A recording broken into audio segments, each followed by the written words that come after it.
গো, কোথায় গেলে তুমি?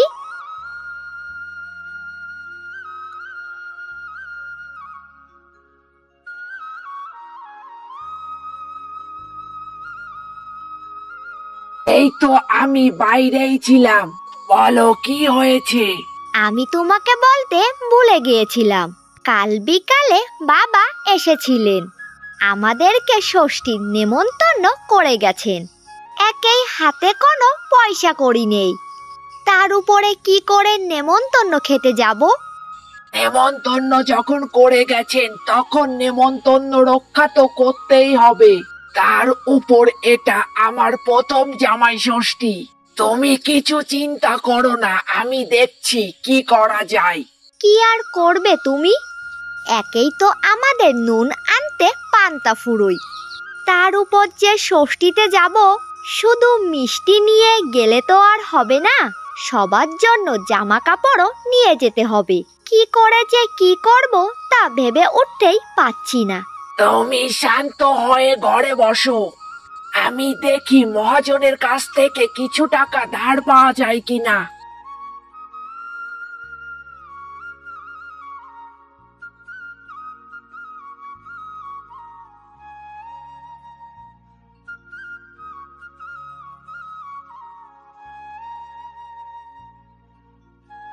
কি রে স্বপন, এত সকাল সকাল আমার বাড়িতে?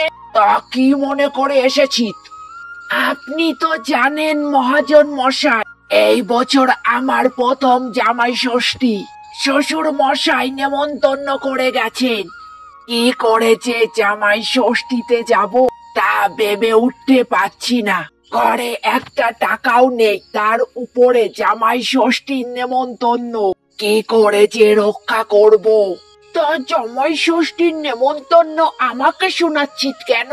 কি দরকারে এসেছিস সেটা বল। মহাজন মশাই, জামাই ষষ্ঠীর নেমন্তন্ন রক্ষা করার মতো সামর্থ্য এখন আমার কাছে নেই, তাই আমি আপনার কাছে এসেছিলাম। আপনি যদি কিছু টাকা ধার দিতেন তাহলে আমি জামাই ষষ্ঠী থেকে ফিরে 7 দিন কাজ করে আপনার টাকা ফিরিয়ে দিতাম। কি তুই আবার এসেছিস আমার কাছে টাকা ধার নিতে? তোর কি মনে নেই তোর থেকে আমি 15,000 টাকা পাই? সেই টাকাটাই তো শোধ করতে পারছিস না, তার উপরে আবার ধার নিতে চলে এসেছিস। কি করব মহাজন মশাই, হঠাৎ করে যে ষষ্ঠীর নেমন্তন্ন চলে এসেছে, আর আপনি ছাড়া কার কাছেই বা হাত পাতবো? তা কার কাছে হাত পাতবি তা আমি কি করে জানি? যতদিন না 15,000 টাকা শোধ হচ্ছে ততদিন আমি তোকে কোনো টাকাই দেব না। আগে টাকা শোধ কর, তারপরে এসে টাকা নিয়ে যাস। আর 1,000টা টাকা দিয়ে দিন না মহাজন মশাই, আমি আপনাকে কথা দিচ্ছি, ষষ্ঠী থেকে ফিরে আমি আপনার টাকা শোধ করা শুরু করে দেব। না না, তুমি এখন আসতে পারো, কোনো টাকা পয়সাই হবে না।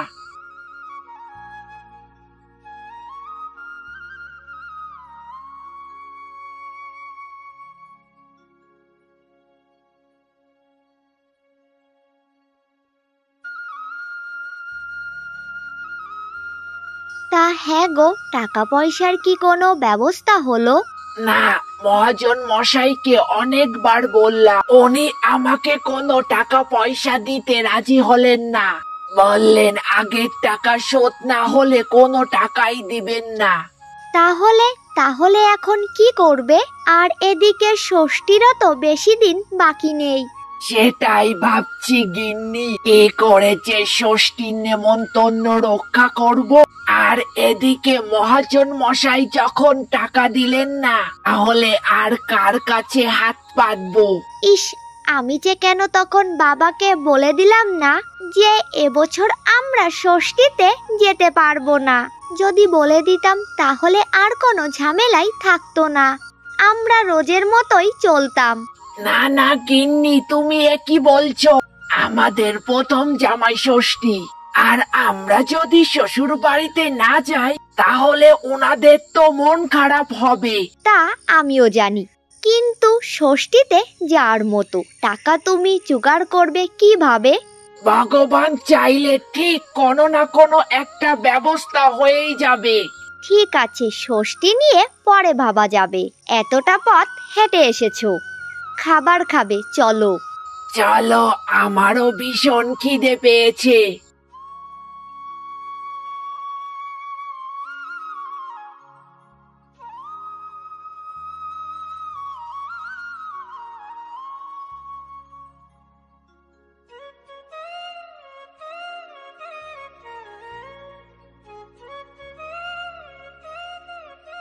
তা হ্যাঁ গো, দেখতে দেখতে তো দিন কেটে যাচ্ছে। তুমি ষষ্ঠী নিয়ে কিছু ভেবেছো নাকি আমি বাবা মাকে নিষেধ করে দেব এবছর আমরা ষষ্ঠীতে যাচ্ছি না বলে? না না, তুমি নিষেধ করো না, আমি দেখছি কি করা যায়।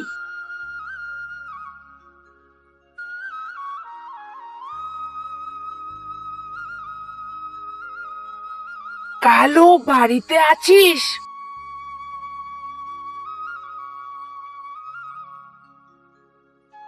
আরে স্বপন, এত সকাল সকাল কি মনে করে? বলি কি কালু, আমি একটা মহা বিপদে পড়েছি।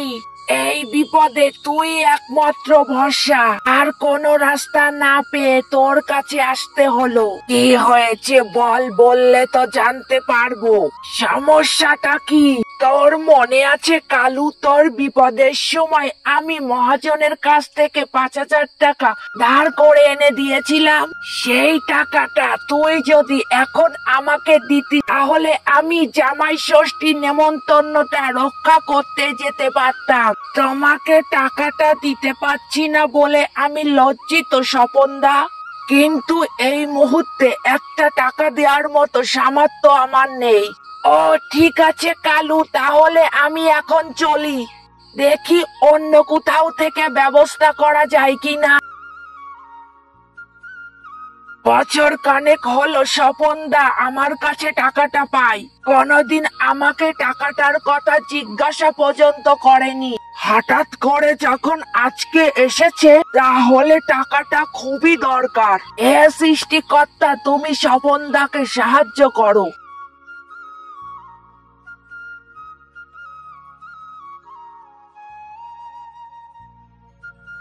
না গো গিন্নি, কোথাও কোনো টাকা ধার পাচ্ছি না। কাছে দিনরাত তোমাকে আর এখানে ওখানে টাকা ধার করবার জন্য ঘুরে বেড়াতে হবে না। আমি কাউকে দিয়ে বাড়িতে খবর পাঠাচ্ছি যে এই বছর আমরা ষষ্ঠীতে যাব না।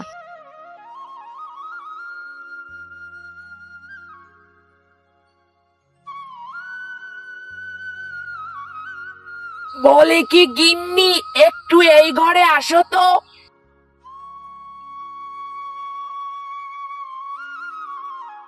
কি হয়েছে বলো?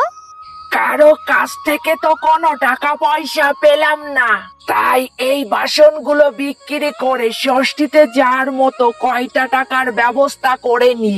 এখন আমাদের সময়টা খারাপ যাচ্ছে, যখন সময় ঠিক হবে তখন আবার নতুন করে কিনে নেব। তা বলে ঘরের জিনিসপত্র বিক্রি করে তারপর ষষ্ঠীতে যেতে হবে? না না বাবা, তার কোনো দরকার নেই। আর তো কোনো উপায় খুঁজে পাচ্ছি না, তাই বলি কি তুমি আর নিষেধ করো না। আমাদের এই প্রথম জামাই ষষ্ঠীতে না যাওয়া গেলে আমার আর কোনো মান সম্মানই থাকবে না। আর নিষেধ করার মতো কোনো জায়গাই নেই। তোমার যা ভালো লাগে তুমি তাই করো। হে সৃষ্টিকর্তা, তুমি কবে আমাদের দিকে মুখ তুলে তাকাবে?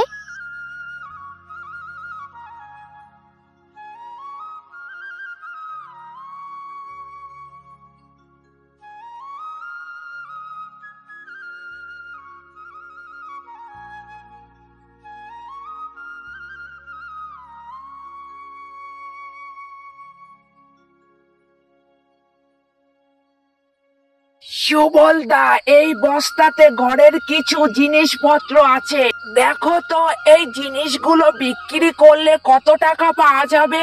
শেষমেশ ঘরের জিনিসপত্র নিয়ে চলে আসলি। কি আর করব বলো, ষষ্ঠীর নেমন্তন্ন এসেছে যে, ষষ্ঠীর নেমন্তন্ন রক্ষা করার মতো হাতে আমার কোনো টাকা পয়সাই নেই। তাই বলে ঘরের জিনিসপত্র বিক্রি করে ষষ্ঠীর নেমন্তন্ন খাবি? আর কত কিছুই না দেখতে হবে। দেখি তোর জিনিসপত্রগুলো কত কি হচ্ছে বলে দিচ্ছি। এই সবগুলো জিনিস বিক্রি করলে তোকে 1200 টাকা দিতে পারবো। যদি 1200 টাকা নিস তাহলে জিনিসগুলো দিয়ে যেতে পারিস। এতগুলো জিনিস দিয়ে মাত্র 1200 টাকা? ঠিক আছে, তবে 1200 টাকাই দাও।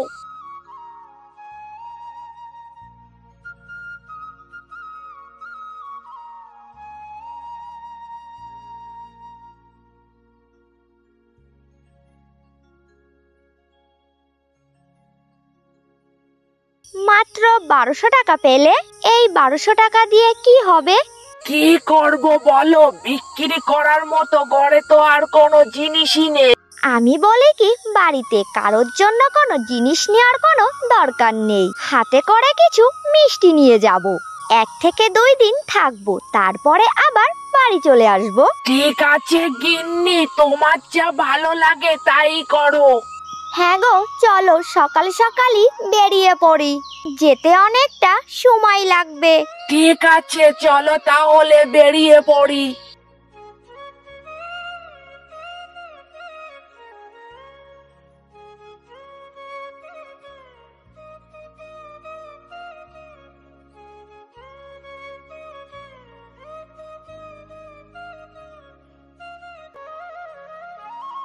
বলি কি মা, বাবা কোথায় গেছে?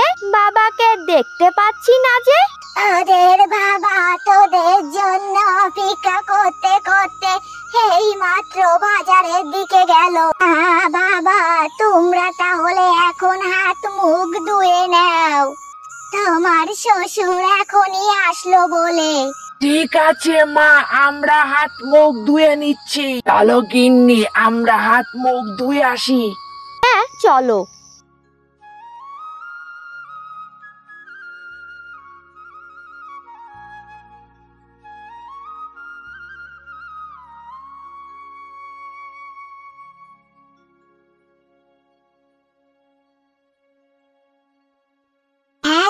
তা তুমি বাজার থেকে কি নিয়ে আসলে?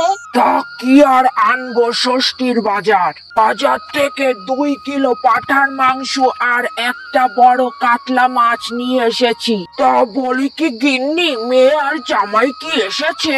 হ্যাঁ, ওরা এসে গেছে।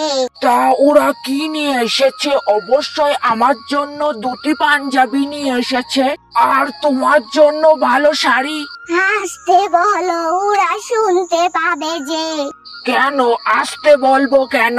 মনে হয় জামাইয়ের অবস্থাটা খুব একটা ভালো নয়, তাই ওরা শুধু মিষ্টি নিয়ে এসেছে। কি? ওরা শুধু মিষ্টি নিয়ে এসেছে? কারোর জন্য কোনো জামা কাপড়ই আনেনি? আরে বাবা, তোমাকে তো বললাম আসতে বলো। ওরা পাশের রুমে আছে, তুমি এত জোরে জোরে বলছো কেন? ওরা শুনতে পাবে যে। শুনতে পাবে তো পাবে। এত গরিব ঘরে মেয়েকে বিয়ে দিয়েছি যে জামাইয়ের জামা কাপড় কিনার টাকাটা পর্যন্ত নেই। ভিখারি কোথাকার একটা। আমি যদি জানতাম বাপের বাড়িতে এসে তোমাকে এইভাবে অপমানিত হতে হবে, তাহলে আর কোনোদিনই ষষ্ঠী করতে আসতাম না। চলো আমরা এক্ষুনি চলে যাই। না না, এইভাবে এখন চলে যাওয়াটা ঠিক হবে না। এসেছি বেড়াতে, 1-2 দিন তো থাকি। এরপরেও কোন মুখ নিয়ে থাকবো এই বাড়িতে? আজ আমাদের অবস্থা খারাপ বলে তোমাকে এতগুলো কথা শুনতে হচ্ছে, এখানে তোমাকে অপমানিত হতে হচ্ছে, সেখানে আমি 1 মিনিটও থাকবো না।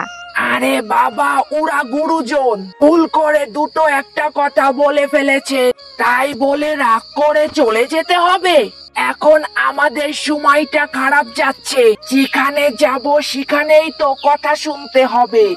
তুমি একটু ধৈর্য রাখো, দিন পরিবর্তন হতে বেশি সময় লাগে না। ভগবান আছেন, তিনি আমাদের সময়ও পরিবর্তন করে দিবেন।